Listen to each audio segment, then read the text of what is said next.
نبی پاک صلی اللہ علیہ وسلم کی حدیث ہے مسلم میں طبرانی میں، حضور نے فرمایا آؤ میں تمہیں پچھلے زمانے کے ایک ایماندار نوخیز ولی اللہ کی بات سناؤں۔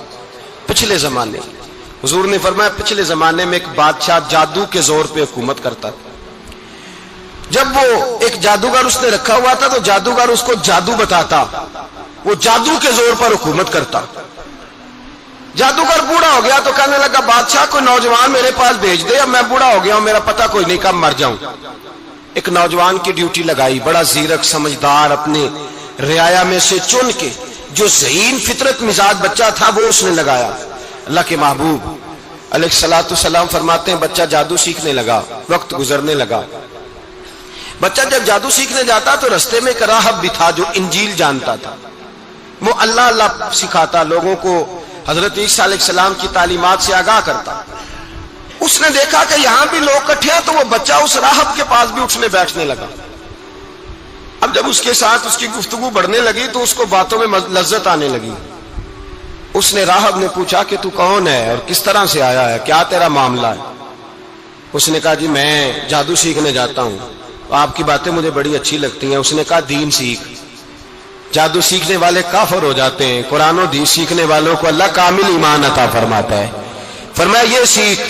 بچہ بیٹھنے لگا، اس کے پاس آنے لگا، باتیں دل میں گھر کرنے لگی۔ ایک وقت آیا کہ مسلمان ہو گیا، اور مسلمان کیسے ہوا؟ بچہ کہتا ہے میں تجربہ کر کے ہوا۔ اب میں تھوڑا سا وقت جادوگر کے پاس بھی جاتا اور باقی سارا وقت وہاں بیٹھتا۔ میں ایک دن جا رہا تھا تو رستے میں اژدہا تھا، بہت بڑا سانپ تھا، رستہ روک کے کھڑا تھا۔ یہ حضور نے بیان کی حدیث۔ نبی پاک صلی اللہ علیہ وسلم فرماتے ہیں بچہ کہتا ہے کہ رستے کے اندر سانپ ہے، رستے بند ہے، لوگ چھتوں درختوں پہ چڑھے ہیں، راش ہے۔ کہتے چھوٹا سا روڑا میں نے اٹھایا تو میں نے کہا اللہ اگر جادوگر سچا ہے تو اسے مار دے۔ چھوٹا سا روڑا میں نے پھینکا، اژدہا کوئی نہ مرا۔ پھر چھوٹا روڑا اٹھایا، میں نے کہا اللہ اگر وہ عالم سچا ہے تو اسے مار دے۔ اب جب میں نے روڑا مارا تو اژدہا مر گیا۔ میرے اندر سے گواہی آئی نہیں دین کی باتیں سچی ہیں، نہیں قرآن کی باتیں اسلام سمجھانے کے لیے عرض کر رہا ہوں، اگرچہ اس دور میں انجیل تھی، اللہ رسول کی باتیں اچھی ہیں۔ کہتے میں مسلمان ہو گیا، اب میں نے راہب کے پاس ہی رہنا شروع کر دیا، جادوگر کے پاس چھوڑ دیا اس بچے نے آنا۔ بادشاہ پوچھتا کہاں زیادہ وقت گزارتے ہو تو وہ بات گول کر دیتا، وقت تیزی سے بڑھنے لگا۔ اللہ نے اس نوجوان میں طاقت پیدا کر دی، اب وہ اس کے اندر نا اللہ نے توانائی روحانیت پیدا کر دی، ابھی جوان ہے، 14-15 سال عمر ہے۔ اللہ نے اب جو بیمار بھی آتا وہ دعا کرتا تو اللہ صحت عطا کر دیتا، جو بھی آتا۔ بادشاہ کا ایک درباری تھا، بادشاہ کو پنکھا جلتا تھا، وہ اندھا ہو گیا، کوئی ایسی تکلیف آئی کہ نابینا ہو گیا، بڑے علاج کرائے شفا نہیں ہوئی۔ کسی نے اس بچے کا پتہ بتایا کانوں میں، اس کے پاس گیا تو بچہ کہنے لگا شفا تو ہو جائے گی پر کلمہ پڑھنا پڑے گا، مسلمان ہونا پڑے گا، جس پیغمبر کا میں غلام ہوں تجھے بھی بننا پڑے گا، دین پہ عمل کرنا پڑے گا، اللہ شفا دیتا ہے۔ اس نے کہا تو مجھے کلمہ پڑھا، مجھے شفا دے، میں تیار ہوں۔ اس نے کہا شفا تو اللہ دیتا ہے۔ اس نے اللہ تبارک و تعالیٰ کا ذکر کر کے دعا مانگی، یہ مسلم شریف میں حدیث ہے، طبرانی میں موجود ہے۔ اللہ نے اسے شفا دی، اس نے کلمہ پڑھنا شروع کر دیا۔ یہاں ایک نقطہ لکھا ہے ہمارے علماء نے، کہتے ہیں جب اللہ ولایت عطا کرتا ہے نا تو یہ سفید بالوں والے کا حصہ نہیں ہوتی۔ اگر جوانی میں کوئی آدمی توبہ کر کے تصوف کے راستے پہ چلتا ہے تو سب سے زیادہ ولایت اللہ اسے عطا فرماتا ہے، سب سے زیادہ ولایت اس کے پاس ہوتی ہے۔ ابھی اس کے بال کالے ہیں، چڑھتی جوانی ہے، دعا کی تو اللہ نے، اور حدیث پاک میں موجود ہے کوڑے آتے تو شفا یاب ہو جاتے، اندھے آتے تو شفا یاب، برس والے آتے تو اللہ سے دے، جوان ہے۔ بادشاہ کے پاس وہ واپس گیا، وہ جو آدمی جس کی آنکھیں ٹھیک ہوئی تھی۔ بادشاہ نے پوچھا کہ کیسے شفا ملی؟ تو کہنے لگا میرے رب نے شفا دی ہے۔ بادشاہ سجدے کراتا تھا، اپنے آپ کو منواتا تھا معاذ اللہ، کہنے لگا میرے علاوہ کون رب ہے؟ اس نے کہا وہی رب ہے جس نے تجھے پیدا کیا ہے، اور وہی رب ہے جس نے مجھے اندھے کو آنکھیں دی ہیں، وہی ہے میرا مالک۔ کہا اچھا تو مجھے نہیں مانتا؟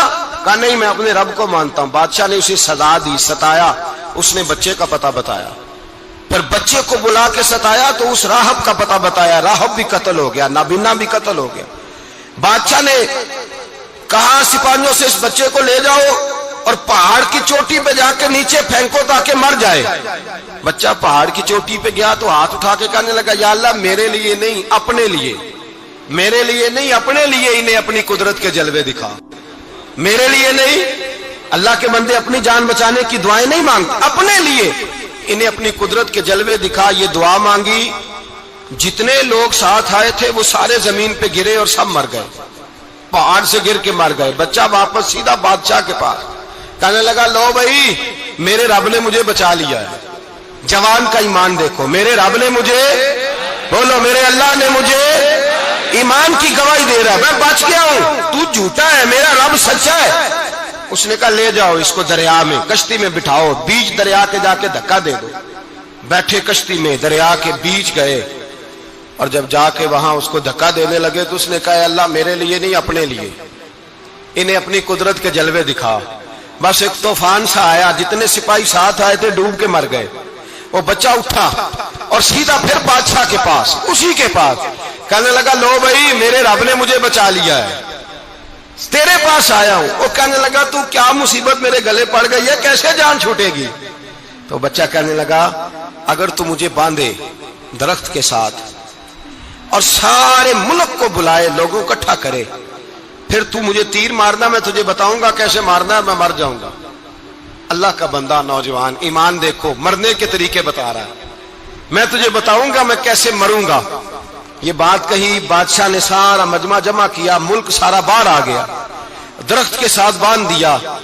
کہنے لگا بھائی لوگوں یہ مجھے مارنا چاہتا تھا، مار نہیں سکا، اب میں اسے بتانے لگا ہوں کہ میں کیسے مروں گا۔ اسے کہو جب تیر مارے تو ساتھ میرے رب کا نام بھی لے، میں اپنے رب کے نام پہ جان دوں گا، ایمان کی پختگی میں اللہ کے نام پر جان دوں گا۔ اسے کہو رب کے نام پہ مارے، مر جاؤں گا۔ بادشاہ نے اللہ کہہ کے تیر مارا، پیشانی میں لگا، بچے کی روح پرواز کر گئی، جتنا مجمع کھڑا تھا سارا کلمہ پڑھ کے مسلمان ہو گیا، سارے مسلمان ہو گئے سارے۔ میرے رسول پاک سید عالم صلی اللہ علیہ وسلم نے نوجوانوں کو بتایا جب تمہارے اندر ایمان کی قوت آئے گی تو اللہ تمہاری مدد کرے۔ فرمایا وہ نوخیز ولی تھا، ابھی جوان رانا تھا، ابھی اس کی پیشانی پر جوانی کے آثار تھے، لیکن اس نے اللہ کو راضی کیا، رب کریم کو راضی۔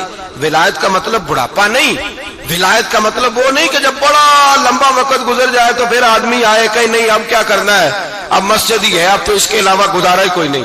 تو اس وقت کا آنا اللہ کی بارگاہ میں قبول تو ہے، لیکن شاباشی اسی کو ملتی ہے جو جوانی کا وقت آئے، جو عین اس وقت آئے جو وقت میرے رسول پاک علیہ السلام کے غلام عبداللہ ابن عمر، حضرت عبداللہ ابن عمر رضی اللہ تعالیٰ عنہ فرماتے ہیں کہ میں نکلا، مجھے سفر کے لیے جانا تھا، تو تھوڑی سی کھجوریں، تھوڑا سا سرکہ، ایک شہد کی بوتل، چیزیں میں نے سفر کے لیے ساتھ رکھ لی۔ میں جب مدینے سے باہر صحرا میں نکلا نا تو رمضان نہیں تھا، غیر رمضان تھا۔ میں نے ایک نوجوان کو دیکھا بکریاں چرا رہا ہے، بکریاں چرا رہا ہے، اے جوان۔ آپ فرماتے ہیں اس کا چہرہ بڑا نورانیت والا، گرد پڑی ہوئی پر بڑا حسین۔ فرماتے ہیں میں نے اس کو کہا کہ آ جاؤ کھانا کھا لو، روزے بھی نہیں تھے۔ کہنے لگا نہیں میں نے روزہ رکھا ہوا ہے۔ فرماتے ہیں میں نے کہا پتہ کروں کہ نیرا نیک ہی ہے کہ پرہیزگار بھی ہے۔ نیک وہ ہوتا ہے جو نماز پڑھے روزہ رکھے، پرہیزگار وہ ہوتا ہے جو گناہ سے بچے، وہ پرہیزگار ہوتا ہے۔ کہا پتہ کروں پرہیزگار بھی ہے کہ نہیں؟ کہتے میں قریب گیا تو میں نے جا کے اس کو کہا بھائی تیری بکریاں بڑی پیاری ہیں، میرا دل کرتا ہے کہ بکری مجھے دے دو۔ کہتے وہ جوان، غربت بھی، پریشانی بھی، پر دامان توکل کی یہ خوبی ہے کہ اس پر پابند لگے ہوتے ہیں، دھبے نہیں ہوتے، غربت ہے۔ کہا جناب ایک بکری دے دو۔ آنے لگا جناب بکریاں میری نہیں، بکریوں کا مالک کوئی اور ہے۔ کہتے میں نے آزمانے کے لیے کہا کہ بکریوں کے مالک کو کہنا ایک بکری بھیڑیا لے گیا ہے، کہہ دینا بھیڑیا لے گیا ہے۔ تو کہتے اس نے میری طرف دیکھا، گرد سے اس کے بال اٹے ہوئے، آنکھوں میں روشنی، چہرے پہ اطمینان، لب و لہجے میں ایمان کی طاقت، نوجوان۔ کہنے لگا حضور بکریوں کے مالک کو تو کہہ دوں گا بھیڑیا لے گیا ہے، جب عرش کا مالک پوچھے گا تو کیا جواب دوں گا، اللہ کو کیا جواب دوں گا؟ کہتے ہیں میں کانپنے لگا، اس کی بات سن کے واپس آیا، جو کام نکلا تھا وہ چھوڑا، واپس لوٹ آیا۔ میں نے پتہ کیا کس کا غلام ہے، پتہ چلا فلاں آدمی کا ہے۔ کہتے میں نے پہلے غلام خریدا، پھر پتہ کیا تیرے پاس بکریاں کتنی ہیں، اس نے کہا 400۔ کہتے میں نے مالک سے ساری